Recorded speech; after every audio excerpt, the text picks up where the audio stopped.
Hello，我是林汉迪的 Vico。那今天呢，又到了我们 Weekly Q&A 的时间。我这边收集了 Instagram 还有小红书上的一些大家会问的比较感兴趣的问题。我们现在一起来办公室看一下探灵在做什么吧。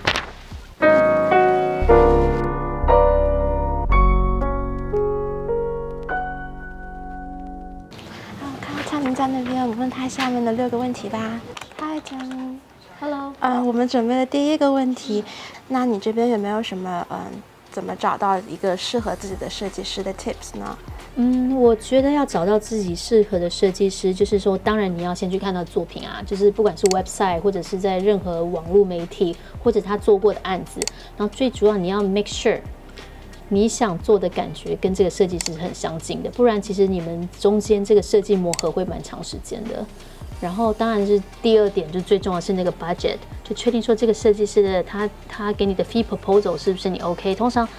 常你要就像你找任何的服务一样，你最好找个2-3个，然后你去比价，然后比他的 design 看哪一个最符合、最适合你的那种工作要求。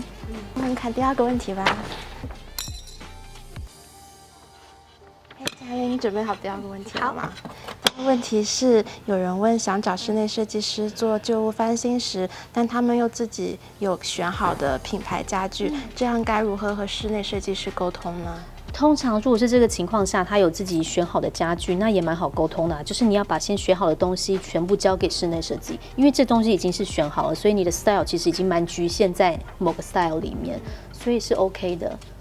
当然，这种设计师也会给他意见。如果我发现说，你选好的东西其实跟你这个室内硬装的部分其实不是这么 match， 那当然还是有方法，就是在怎么样在软装的基础上面再增进一些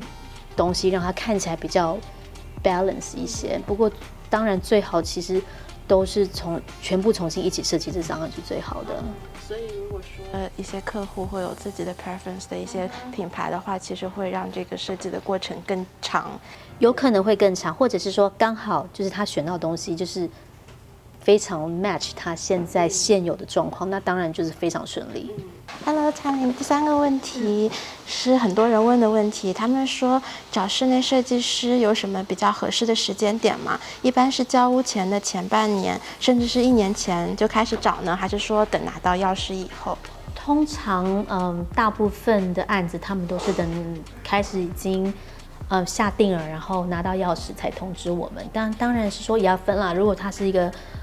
custom home， 那他如果已经有请了一个建筑师，那当然是说他在建筑大概差不多的时候就要跟我们联络，因为那个时候我们才有办法是说发现说有些室内设计要改窗子的地方、门的地方，我们还可以有提供意见，在他submit那个 permit 之前。那如果是 renovation， 那当然是房子买的时候就要通知我们，或者是很多时候客人是他在看房子当下就通知我们，然后我们也许就陪客人看一下，给一些专业的意见，像可以装修部分有哪里啊，然后还有大概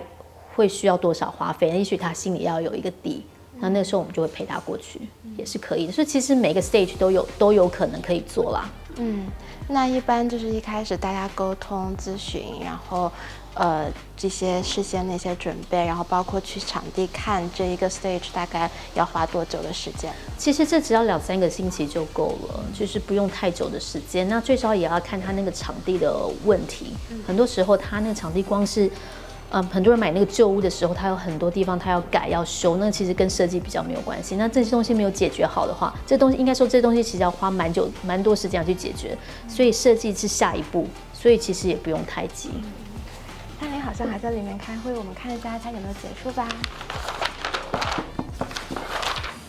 Hello， 探灵。对，我可以进来吗？可以。已经结束了吗？结束了。好，那我们现在有第4个问题，就是有客人问说，如果建 custom home 的话，整个建屋装修的时间多久呢？分别又有哪一些阶段 ？custom home 的话，通常如果说是那个制图啊，大概是2个月的时间。那当然说制图2个月时间里面，然后再加上市政府申请，现在可能至少超过半年以上。那如果他说的是custom home， 而且是关于室内设计部分，那大概也是要2个月的时间，或许还要更长一些些，因为有细部、内部那些如果要讨论的话，所以大概抓个2个半月差不多。那如果是那种小年轻买的那一些 apartment， 那边就快很多。如果说他买的是新的 apartment， 那通常新的 apartment 他们要的只是软装部分，那软装部分就很快，我们就可以提供他就是说家具的选择啊，然后也许要换油漆。换一些墙面啊，贴一些壁纸或一些 panel 那些东西，所以它会快很多，不用大装修啦。可是如果说他做的是那些旧物翻新，那可能真的会比较久，因为我们要花蛮多时间去他的工地去看一下现有的状况，那怎么样把它美化，会花比较久时间。灿莲不要走，还有最后一个问题。最后一个问题是，有时候我们发现啊，实际完工会比客人预期的要久一些，那造成这样就是稍微延期的因素有哪一些呢？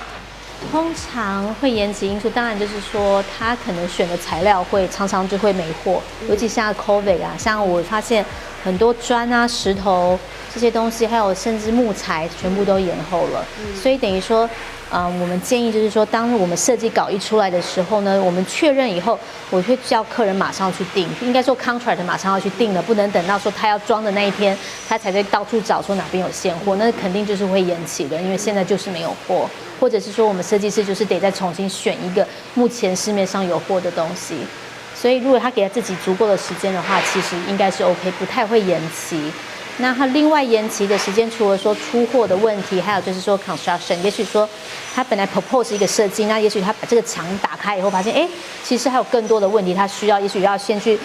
弄好它漏水的问题啊，或者是说管线的问题要先处理好，也有可能是这样才延后，不然住家其实不太会有这种延后的问题。好，就这样子，好，好，拜拜，拜拜。